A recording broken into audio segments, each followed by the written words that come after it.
हामी नेपाली ईमानदारी को रोटी खान्छौँ, कसैसँग भीख मागेर खान्न। तो चोरी तो धेरै टाढाको कुरा हो, चोरी तो बहुत दूर की बात है। बस इज्जत के लिए इंसाफ दिला दीजिए मैम साहब, वरना हम जी नहीं सकते, ना मर सकते हैं ना जी सकते हैं। हमें इंसाफ चाहिए। ये साला लड़कियों के कमरे में ताकता था और बता रही हैं आप ये शरीफ है। आप इनके हाथ लगाओ, आप आपके कॉलर पे हाथ लगाओ तो बदतमीजी है। ये जैसे कंपनी से निकलवाया है ना, उसी तरीके से तुझे बेइज्जती से नेपाल भगाऊंगा, समझा तू?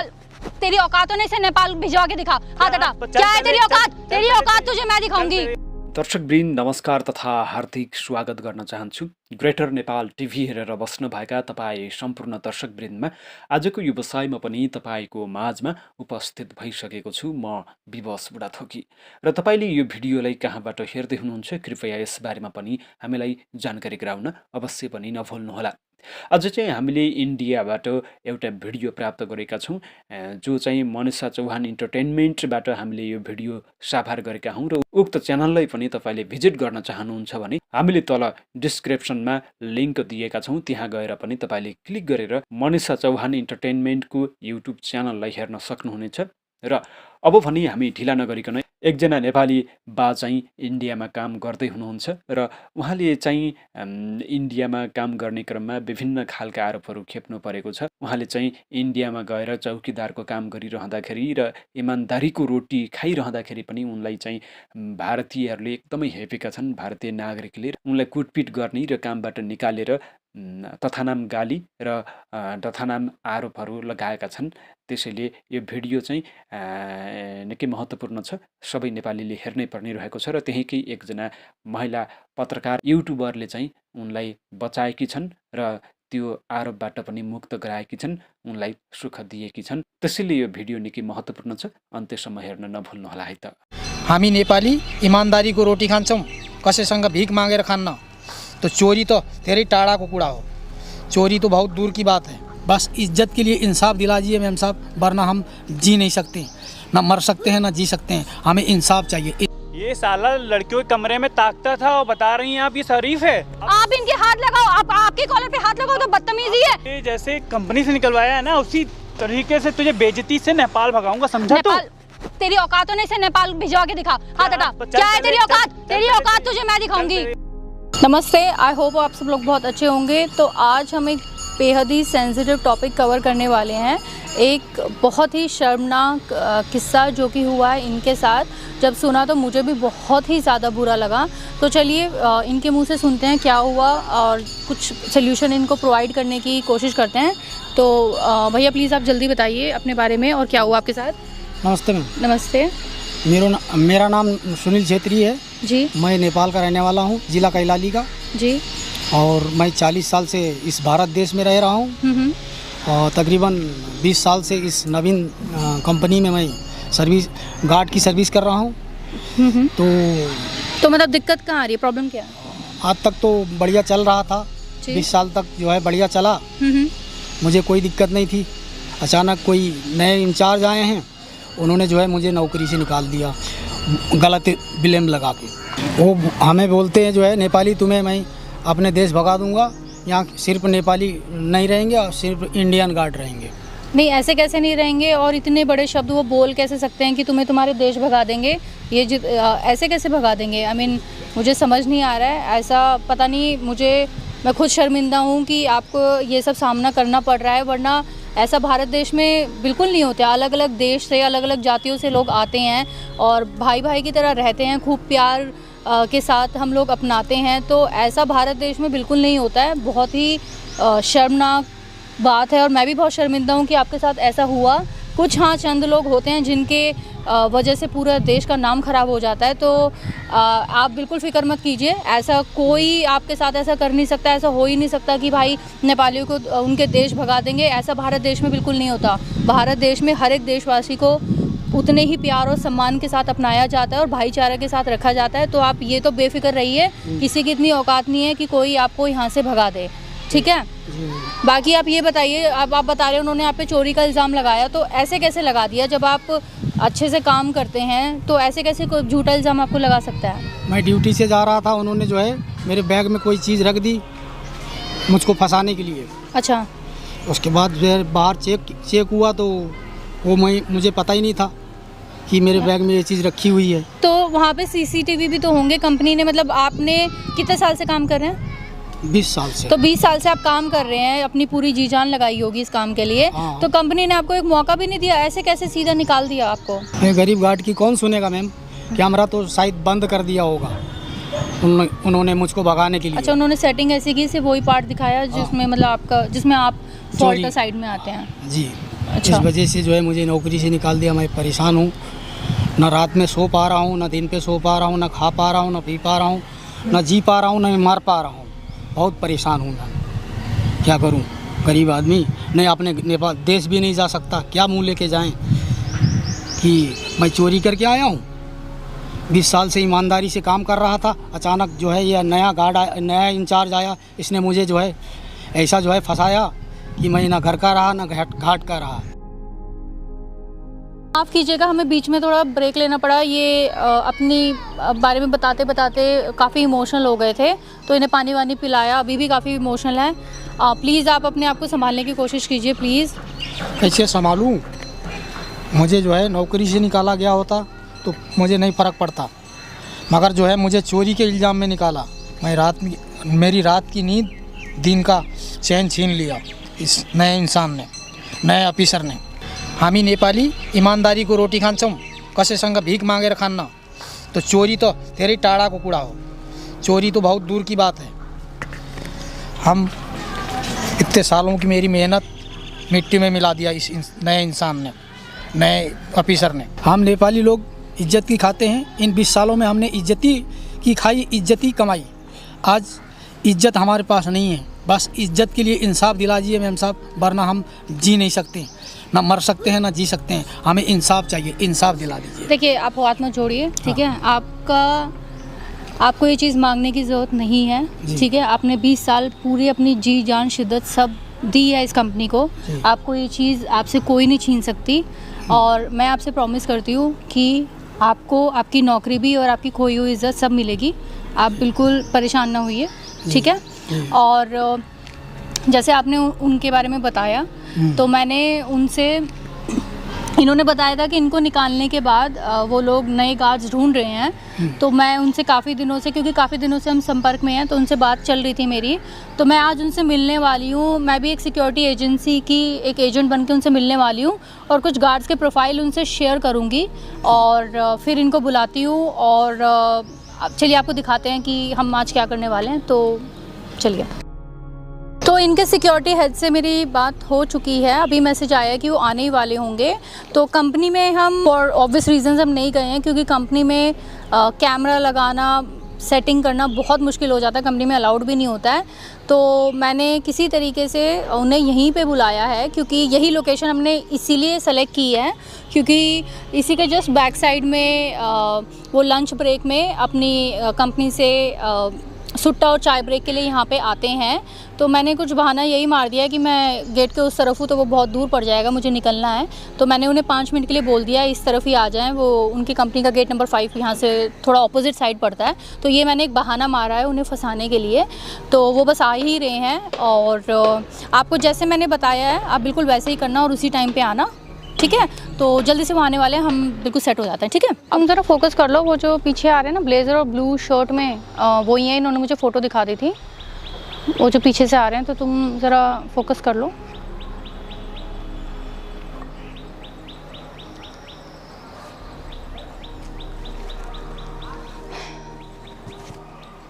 हाय Rishabh, hi, how are you? Fine and you? I am also good, thanks. आप कंपनी आ जाते? अरे मैं कंपनी आने वाली थी, बट उधर मैंने पार्क इधर कर दिया। तो गेट नंबर 5 में आप जानते हो बिल्कुल ऑपोजिट पड़ता है। हाँ जी, हाँ। और आप जानते हो वहाँ पे जैम का कितना इशू है।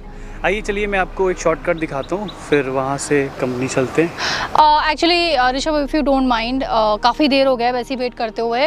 तो मैं अभी मम्मी को हॉस्पिटल लेके जाना है, तो मैं थोड़ा सा लेट हो रही थी। एक काम करते हैं, जो आप बस मुझे इतना बता दीजिए, जो प्रोफाइल्स मैंने आपसे शेयर किए थे उनमें से आप मुझे बता दीजिए कौन कौन से सेलेक्टेड हैं। तो कल मैं जब ऑफिस आऊँगी तो सीधा हम पेपर वर्क कर लेते हैं। उसमें से तो मैम, आप व्हाट्सएप में मैंने भेजी, आप बता दीजिए। तो मैम एक ही है फाइल सेलेक्ट हुई है। मैंने आपको 10 प्रोफाइल भेजे थे। हाँ जी, बट लेकिन उसमें से एक ही सिलेक्शन हुआ है। कौन से वाला सेलेक्ट किया आपने? वो उसमें एक कोई इन 10 में से एक सेलेक्ट हुआ है। ये जी जी। ओके, और ये बाकी 9 आई मीन सेलेक्टेड नहीं है? मैम सेलेक्टेड इसलिए नहीं है कि मुझे इंडियंस चाहिए था, नेपाली नहीं चाहिए था। तो मतलब ये नेपाली इंडिया में ही रहते हैं? I mean sorry, I didn't get your point. What do you mean by that कि आई मीन नेपाली कहीं के भी हो, चाहे इंडिया के हो चाहे नेपाल के, मुझे नेपाली नहीं चाहिए। ओके, बट उसका कोई स्पेसिफिक रीज़न? बट मुझे नहीं चाहिए ना नेपाली।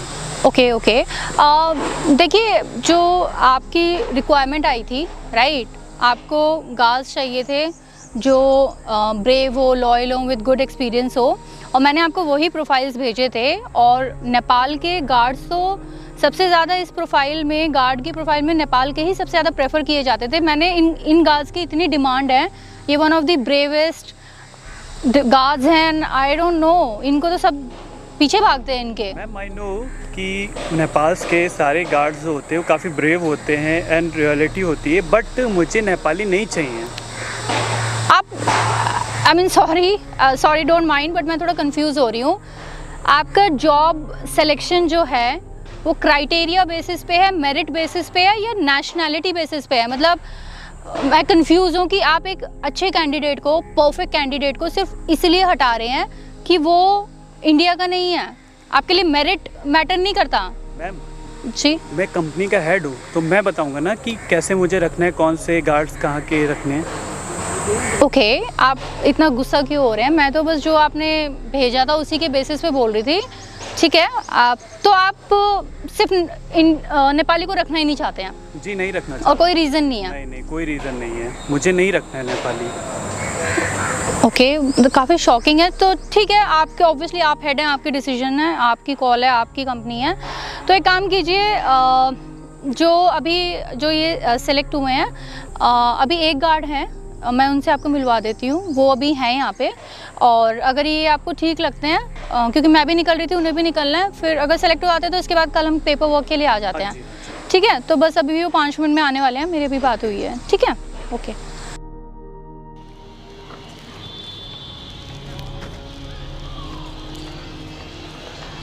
एक्सक्यूज़ मी ऋषभ, ये आ गए हैं, आप बात करिए। Call you back. यही है वो जिनकी मैं आपसे बात कर रही थी। ये जी। ये अरे एक सेकंड, क्या हुआ आपको? ये साला चोर, ये चोर है? ये चोर है। नहीं, ये तो बहुत लॉयल गार्ड हैं, अपनी कंपनी के बेस्ट गार्ड हुआ करते थे, अभी नौकरी से निकले हैं, मुझे नहीं पता किस सिलसिले में, और 20 साल से अपनी कंपनी में काफ़ी अच्छा काम किया इन्होंने।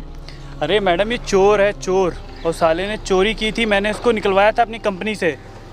देखिए, आपको कुछ गलतफहमी रही होगी, ठीक है? ये 20 साल इस इंसान ने अपनी कंपनी को दिए हैं, और इन्होंने, इनकी ब्रेवरी, इनकी ऑनेस्टी के लिए आपको पता होगा इनको अवार्ड भी मिला है। एक लेडी के सोने की चीज़ें चोरी हो गई थी जो इन्होंने वापस दी थी। अगर ये चोर होते, अगर ये चोर होते उस समय चोरी नहीं करते। कर रही हैं, ये इतना बड़ा चोर है, इसने हमारी कंपनी। अगर ये चोर होता, जिस इंसान के पास सोने की चीज़ें आई हुई उसे वापस दिलाता?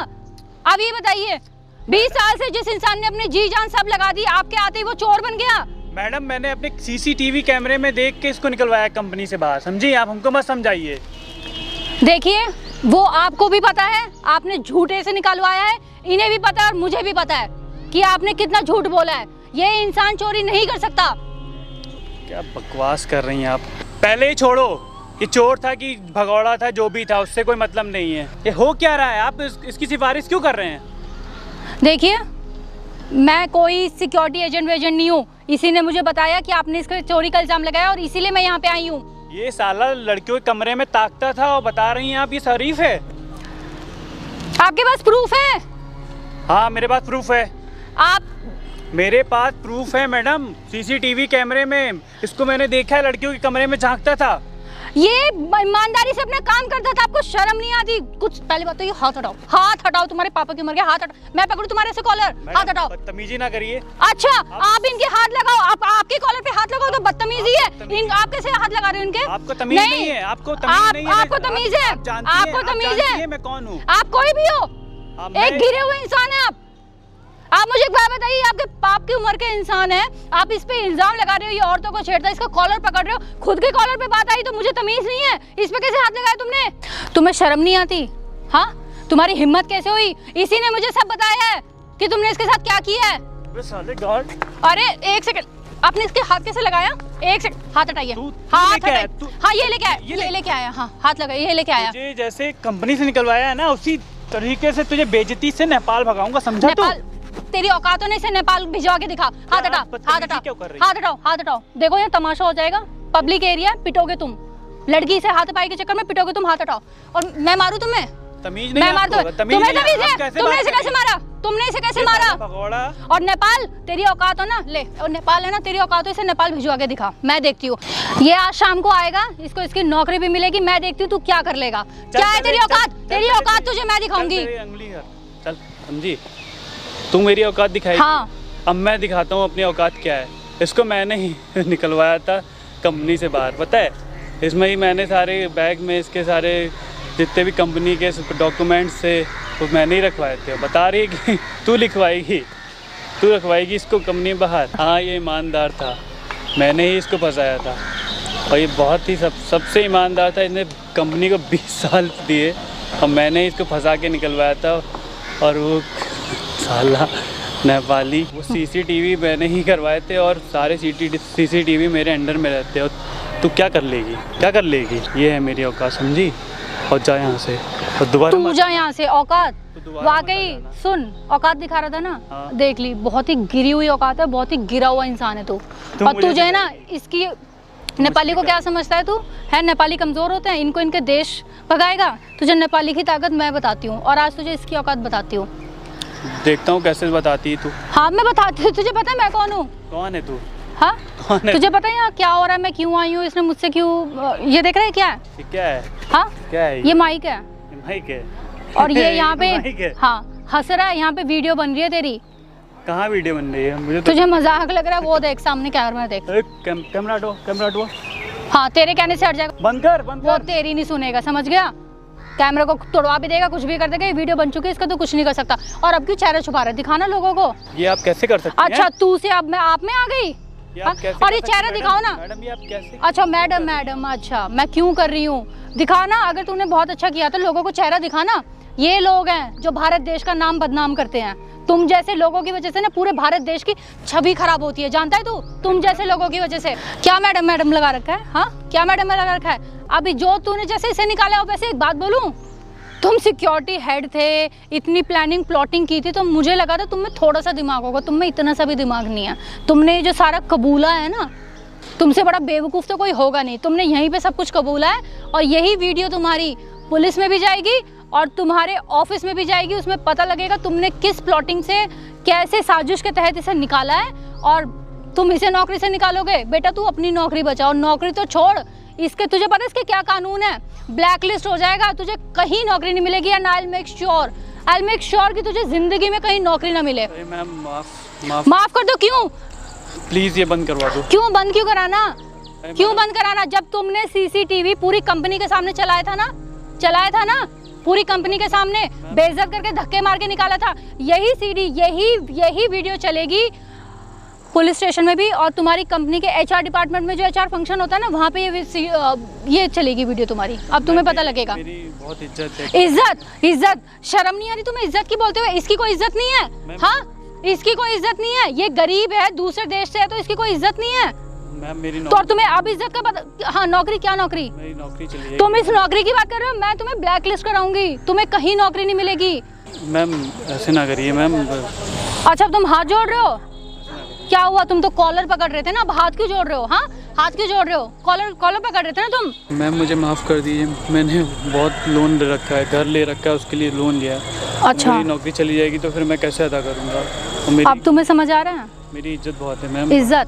इज्जत की बात कर रहे हो तुम? तुमने पूरी कंपनी के सामने इसे निकाला। तुम्हें पता है ये इंसान आज मर चुका होता, ये सुसाइड कर लेता। तुम्हें इतना पता है तुम्हारे चक्कर में आज किसी की जान जा सकती थी, और किसी लिए सिर्फ एक तुच्छ ईगो में कि तुम्हें नेपाली से प्रॉब्लम है। क्या प्रॉब्लम है नेपाली में भाई तुम्हें? मैम मैं माफ़ी मांग तो रहा हूँ मैम। तो माफी मांगे तो तुम्हें पता है ये अपनी जान दे देता, और तुम्हें आज अपने घर की पड़ी है। हाँ सोचो तुम इस देश के हो, ठीक है, तुम्हारे यहाँ पे प्रॉपर्टी होगी, तुम्हारा घर होगा, सब कुछ यहीं के हो ना तुम। ये तो बाहर के देश का आया है। तुमने कभी सोचा है इस उम्र में इसकी नौकरी तुमने छीन ली, इसका घर कैसे चलेगा? और तुम्हें आज अपने घर की पड़ी है कि मैं अपने घर का लोन कहाँ से दूंगा?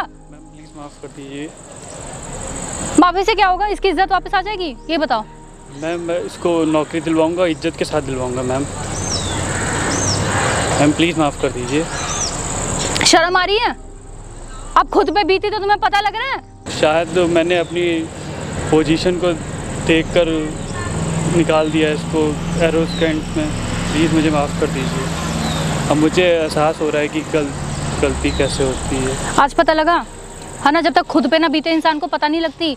आज जब खुद की इज्जत सोचो, तुम्हें तो अभी सिर्फ बोला है कि तुम्हारे हम पुलिस में दे देंगे, तुम्हारी कंपनी में दे देंगे, उस ख्याल से ना तुम्हारे अपनी हालत देख रहे हो तुम्हारी क्या हो रही है। तुमने तो इस इंसान के साथ ऐसा सब कुछ कर दिया है, अब खुद पे आ रही तो तुम्हें पता लग रहा है। और माफ़ी के मुझसे मत माफ़ी मांगो, इससे मांगो। अंकल जी माफ़ कर दीजिए। इसकी टोपी पहनाओ। अंकल जी माफ़ कर दीजिए। इज्जत है इनकी, जान दी है इसने, अपनी जी जान लगा दी है। माफ़ी मांगो इससे। अंकल जी माफ़ कर दीजिए। अरे साहब जी, आप हमसे बहुत बड़े हैं। अरे नहीं अंकल, माफ़ कर दीजिए, मैंने गलती ऐसा की ना है। बोलिए। डूब के मर जा। देख रहे हैं तेरे बाप की उम्र का है तो फिर भी तूने कितनी बेइज्जती की, सब कुछ किया, लेकिन आज भी बोल रहा है कि आप हमसे बड़े हैं। मैम अब गलती इंसानों से। बड़प्पन औहदे से नहीं आता, इंसान के कर्मों से आता है। और इनका बड़प्पन देख ले तू। ठीक है मैम, अब आगे से ऐसा कभी नहीं होगा। भैया बात देखो, पहले आज शाम को ये आएगा, इसकी नौकरी वापस मिलेगी। मिल जाएगी मैम, मैं इसकी डिग्निटी के साथ दिलवाऊंगा। ठीक है, जो भी, और सिर्फ नौकरी वापस दिलाना नहीं है। मैं नहीं चाहती है सभी से चोर चोर करके बुलाएं। प्रॉपर, मुझे नहीं पता कि जैसे तुमने इसे फंसाया था वैसे इसे निकालोगे। ठीक है, सारे ब्लेम, और ये नहीं है कि इसके ब्लेम किसी और पे डाल दिए, अपने पे लो, किसी पे भी लो, मुझे नहीं पता, लेकिन इसकी डिग्निटी, इसकी इज्जत मुझे वापस चाहिए। समझ गए? इसके जो भी इल्जाम लगाए हैं प्रॉपर, और कंपनी में अनाउंसमेंट होगी कि इसने ऐसा कुछ नहीं किया, और इससे माफी मांगोगे तुम भी और तुम्हारी कंपनी वाले भी। जी जी। ठीक है, और शाम को मैं भी आऊंगी और मुझे उसकी वीडियो चाहिए। ठीक है, और इतना एहसान कर रही हूँ, तुम्हारे भी बच्चे हैं, तुम भी एक अच्छे घर के हो। मैं नहीं चाहती जो इसके साथ हुआ, ये मरने की कगार पे था, कल वो तुम्हारे साथ हो तो मैं पुलिस स्टेशन में तो नहीं दूंगी, बट हाँ अगर मुझे पता लगा कि तुमने कभी भी, तुमने, तुम्हारी कंपनी में या किसी ने भी कभी भी किसी के साथ ऐसा किया तो वो वीडियो सीधा पुलिस स्टेशन में जाएगी। ठीक है, सच्ची में मैं दिल से माफ़ी मांग रहा हूँ, और मैं सारी जनता से माफ़ी मांग रहा हूँ। आप सभी लोग मुझे माफ़ कर दीजिएगा। तुम जाओ यहाँ से, शाम को जो बोला है वैसे ही करना। ठीक है, जाइए यहाँ से। धन्यवाद मैम।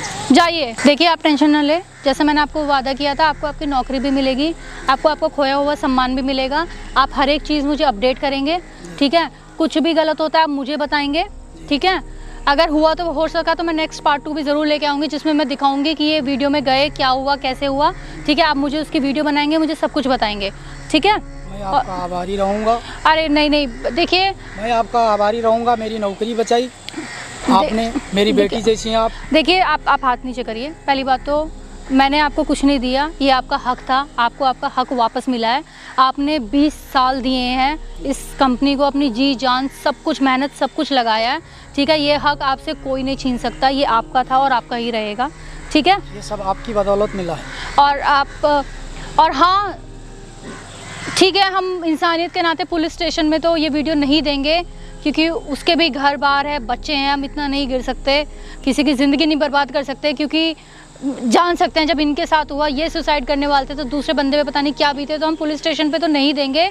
बट हाँ, ये वीडियो मैं डालूँगी ज़रूर, क्योंकि ऐसे बहुत से लोग हैं जो बाहर देश से आते हैं, कुछ गलत होता है और किस सदमे से वो गुजरते हैं, तो मैं चाहती हूँ ये मैसेज के फॉर्म में सब तक पहुँचे। और मैसेज सिर्फ इतना है कि अगर चाहे आप इस देश के हो, बाहर देश के हो, किसी भी जाति के हो, कहीं से भी धर्म के हो, अगर आपके साथ कुछ भी गलत होता है तो आप आवाज़ उठाएं। और अगर आप फालतू के पचड़ों में नहीं पड़ना चाहते तो आप हमसे संपर्क करें, कुछ भी गलत होता है तो हम उसकी वीडियो ज़रूर बनाएंगे। वैसे हमारे बहुत सारे नेपाली लोग हैं जो इस वीडियो को देखते हैं, आपके घर वाले भी वहीं से हैं, तो आप कुछ कहना चाहेंगे अपने नेपाल के लोगों से, कुछ मैसेज?